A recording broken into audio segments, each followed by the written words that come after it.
बिहार राज्य आंगनबाड़ी कर्मचारी यूनियन पश्चिम चंपारण की बैठक बेतिया के बलिराम भवन के सभागार में हुई संपन्न। आपको बता दें, बैठक में परियोजना स्तरीय धरना को पश्चिम चंपारण जिले में सफल बनाने के लिए सभी पदाधिकारियों को धन्यवाद दिया गया तथा बिहार राज्य आंगनबाड़ी संयुक्त संघर्ष समिति के आह्वान पर आगामी आंदोलनात्मक कार्यक्रम को सफल बनाने पर विचार किया गया। पूरे बिहार की सेविका सहायिका 21 सूत्री मांगों को लेकर चरणबद्ध आंदोलन चलाएंगी। अगले चरण में 28 फरवरी को जिला मुख्यालय पर जेल भरो अभियान चलाया जाएगा तथा 13 मार्च को बिहार विधानसभा के समक्ष प्रदर्शन किया जाएगा। 28 मार्च को दिल्ली संसद तक मार्च किया जाएगा। बिहार राज्य आंगनबाड़ी कर्मचारी यूनियन पश्चिम चंपारण जिला कार्यकारिणी की अभी हम लोग बैठक कर रहे हैं।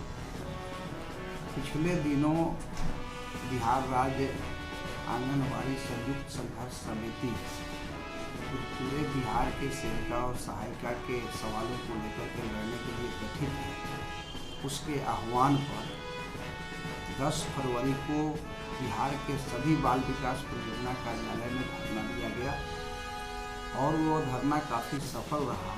इसके लिए आज की इस कार्यकारिणी की बैठक में हम लोग तमाम परियोजना के पदाधिकारियों को, सेविका और सहायिका को इसके लिए कोटि कोटि धन्यवाद देते हैं। संयुक्त संघर्ष समिति ने चरणबद्ध आंदोलन की घोषणा की है और परियोजना कार्यालय पर धरना देने के बाद हम लोगों ने तय किया है कि तमाम क्षेत्रीय विधायक और सांसद को जो 21 सूत्री मांग पत्र है उस मांग पत्र को हम लोग सौंपेंगे और उनसे सदन में सवाल उठाने के लिए आग्रह करेंगे। उसके अगले चरण में 28 फरवरी को जेल भरो अभियान चलाना है और पूरे पश्चिम चंपारण की सेविका और सहायिका सुबह 10 बजे बेतिया कलेक्ट्रेट गेट पर पहुंच करके कलेक्ट्रेट गेट को जाम करेंगी अपने मांगों के समर्थन में और जेल भरो अभियान चलाएंगे।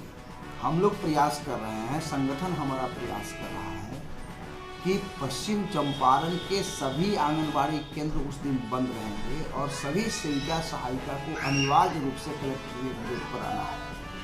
हम उम्मीद करते हैं कि कम से कम 3 से 4 हजार सेविका सहायिका उस दिन अपने मांगों के समर्थन में गिरफ्तारी देंगे। उसके बाद जो तीसरे फेज का जो आंदोलनात्मक कार्यक्रम संघर्ष समिति ने तय किया है उसमें है कि 13 मार्च को बिहार विधानसभा के समक्ष प्रदर्शन होगा और 28 मार्च को दिल्ली में संसद के सामने हमारी सेविका सहायिका प्रदर्शन करके अपने मांगों के समर्थन में आवाज बुलंद करेंगे। सबसे दुखद बात यह है कि इस बार जो केंद्र सरकार बजट लाई उस बजट में जो कल्याण विभाग का बजट है उसको काफ़ी कम कर दिया गया, जिससे हमारा आंगनबाड़ी केंद्र भी अप्रभावित होने के कगार पर है। तो हम लोग उस बजट का विरोध कर रहे हैं। दूसरी बात है कि नई नियमावली के तहत जो है वह सरकारी विद्यालयों में प्री स्कूल एजुकेशन को जोड़ा गया है।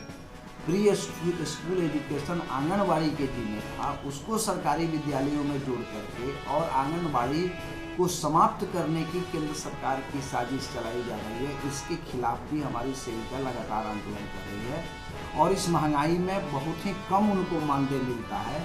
इसलिए हम लोग केरल, गोवा, पांडिचेरी, दिल्ली या अन्य राज्यों में जहां की सेविका को 15, 16, 17 हजार रुपये तक मानदेय मिलता है, उन राज्यों की भांति हम लोग भी मानदेय की मांग कर रहे हैं और इसीलिए यह आंदोलन चलाया जा रहा है और आगे भी ये आंदोलन जारी रहेगा। यदि सरकार नहीं चेतती है तो 2024 के जो पार्लियामेंट का जो चुनाव होगा उस पार्लियामेंट के चुनाव में वर्तमान राजग सरकार के खिलाफ सेविका और सहायिका मतदान भी करेगी और अन्य मतदाताओं को उनको मतदान नहीं करने के लिए प्रेरित करेगी।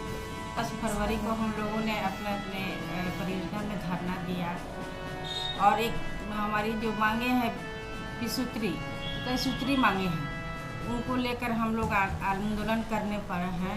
अभी आगे हम लोग 28 फरवरी को आंदोलन करेंगे। यहाँ कलेक्ट्रेट गेट को हम लोग घेरेंगे और जेल भरो अभियान करेंगे और अगले भी आंदोलन हम लोगों को चरणबद्ध आंदोलन हम लोग करने वाले हैं, जो पटना में होने वाले हैं 13 मार्च को, और दिल्ली 28 मार्च को हम लोग जाएंगे अपने मांगों को लेकर, क्योंकि हम सभी सेविकाएँ बहुत सारे काम हम लोगों पर सौंपी गई हैं, जिसके अभी तक हम लोगों को मानदेय के लिए सरकार कोई भी माने सुनवाई नहीं कर रही है। और अभी हम लोग कई सालों से लड़ते आ रहे हैं ताकि हम लोगों को जो न्यूनतम मजदूरी है जो अन्य राज्यों में दिया जाता है दिया गया है, उसी तरह हम लोगों को भी बिहार राज्य में आंगनबाड़ी कर्मचारियों में भी जितनी भी सेविका सहायिकाएँ हैं उन लोगों को भी दिया जाए, यही हम लोगों की मांग है।